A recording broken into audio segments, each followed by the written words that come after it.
So, magpapakain kila Logan ngayon kasi may sakit sila Ate Annalyn. Okay. Tig-isang takal si Logan at saka si Lagerta. 1 meal a day na lang din si Lagerta. Of course, SDN, ayan, Super Dog Nutrition. SDN 42. Ika na. Gutom na to si Logan. Olay ka doon. Sa cage mo, doon. Excited na siya. Excited na siya kumain ng SDN. Yes! Doon. Sa cage mo. So, nasanay ko lang sila. Dito lang sa cage kumain. Ayan na. Teka lang, Logan. So, dry ko lang pinapakain. No. Inside. May lager tayo yun eh. Dry ko lang binibigay. Ayun oh. Gusto ni Logan. Favorite. Oo. So, isang takal na gano'n ay nasa mga 300 grams. More or less, no? Or 250 grams lang. And sapat na yan kay Logan. Siya ay 36 kilogram dog. 36 kilogram male. Ayun ang ideal weight niya. Ayan. Sige lang. Nyom. Gusto mo ikaw magpakain kay Lagerta? Teka. Lagerta, buksan mo nga yung cage. Sige, ako na. Sige. Baka kasi tumapon. Buksan mo yung cage. Buksan mo. Papakain natin si Lagerta. Sige, buksan mo na. Hayaan mo siya. Papasok din yan kasi papakainin natin siya. Hey! Teka, kunin ko muna yung kanyang dish wraps. Okay. Oh, yan. Dry lang. Kailangan na may tubig. Oh, nahiya. Sige, akala niya lalabas siya eh. Okay, kain na. Sarado mo muna yung kulungan ni Logan kasi baka akala ni Lagerta lalabas sila. Oh, baka nauuhaw to. Sana yata sa may tubig to eh. Ayan, uhaw na uhaw pala siya. Ayan, medyo uhaw na uhaw siya. Kaya ayaw pa muna niya kumain. Siguro hindi nalagyan ng tubig to kanina. Ayan, inom muna yan bago kakain. And ito si Logan. Uy, ubos na agad. Ang bilis ah. Ayan, so kahit na bitin pa siya dyan, yan lang po talaga ang kain niya. Hindi na po kailangan na maglagay pa ng dagdag kahit gutom pa siya. Kasi yung tamang sukat na yon, sapat na yan sa pangangailangan ng katawan niya.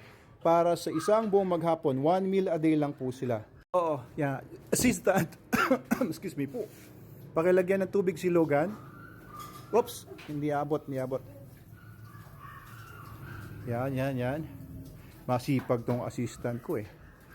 Ayun oh.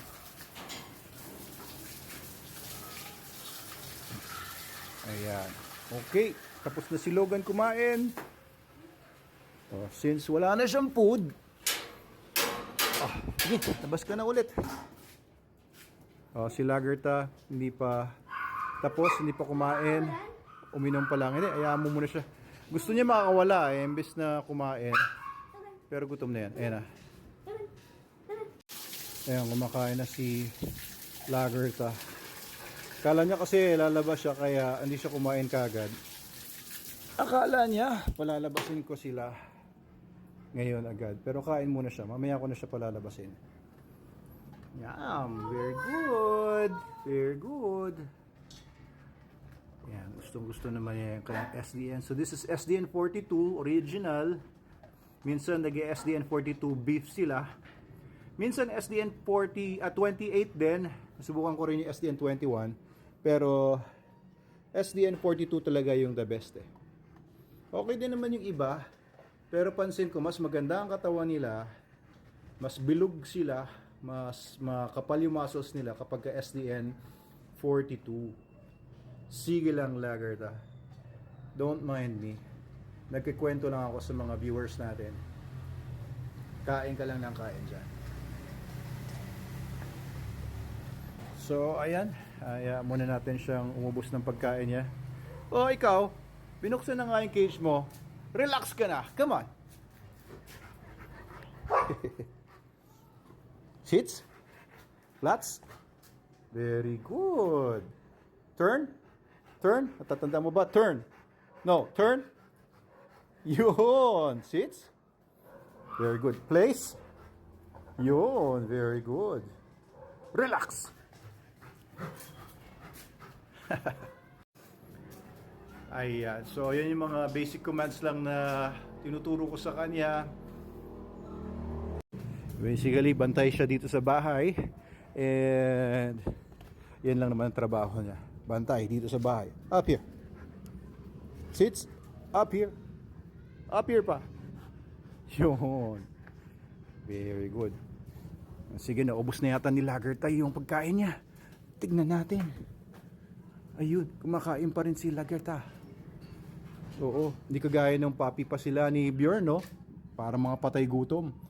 Pero ngayon medyo swabe na siya sa feeding nila. Kasi pagka masyado rin mabilis kumain, ang disadvantage din nun, maaaring maging prone sa bloat yung aso, nabibigla yun siya, nabibigla na biglang dumadami yung laman. Samantalang kung 1 meal a day kayo nagpapakain, kailangan swabe lang muna. Kaya yung SDN natin, SDN42 lalo na, kahit 1 meal a day, hindi sila masyado nabibigla kasi concentrated yan. Hindi mag-expand ng malaki yan sa tiyan nila. Hindi kagaya pag ibang dog food, maraming grains, mataas yung starch. Pagka ang starch kasi nabasa ng tubig sa loob ng tiyan, nag-e-expand, lumalaki siya, kaya mas prone sila sa bloat kapag mataas sa grains yung dog food na pinapakain sa kanila. Pero pag ganito SDN42, halos lahat yan ay meats, may konti lang ground rice para magdikit-dikit yung kibbles. Kaya yung meats hindi naman nag-expand kapag may tubig. Ayan. Inom ng tubig, medyo nauhaw siya. Siguro kanina hindi nalagyan ng tubig, nalagyan ko yun ng umaga. Tapos, ngayon na lang ulit. May ugali po ito na, parang pinopo niya yung tubig, tinatapon yung tubig. Lalo na ngayong summer, mag-ingat tayo sa mga aso natin. Kailangan bantayan din natin, dapat lagi may tubig kundi.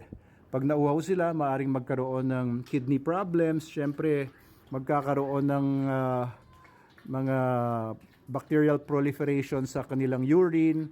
And pag may bacterial proliferation, hindi na flush agad dahil konti yung tubig na naiinom, ay magiging prone sa kidney stone formation yung mga aso natin. Maaaring magkaroon ng urinary tract infections, kidney stones, at iba pang mga kidney and urinary tract problems. Kaya yan. Ayan, ubusin naman niya yan. Basahin nga natin ng konti. Kasi yung tatay niya mahilig sa dog food, SDN, pero mas gusto nila na basa. Ayan, pagka basa, mas kinakain nila. Ayan, pero ito gusto na niyang lumabas eh. Ayan, medyo sumobra yung paglagay ko ng tubig.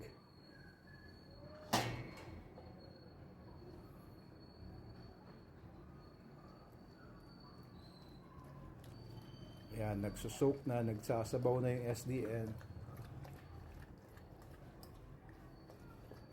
Ayan na. Ubos na. Simot, sarap. Okay, sige, pakawalan na natin ito sa laro ito. Okay. Laro na kayo. You're free. Tuwang-tuwa, oh.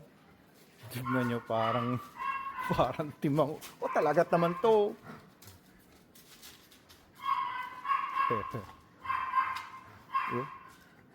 Batang-bata pa talagang ugali nito. Pero magkasing laki na sila ni Logan.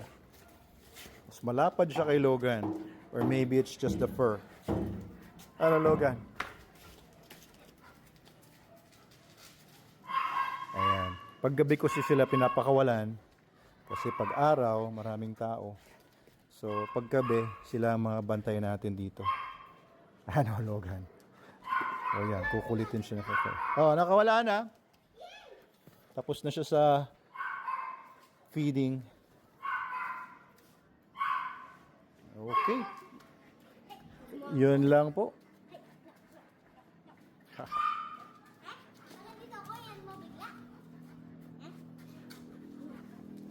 Okay. Yun lang.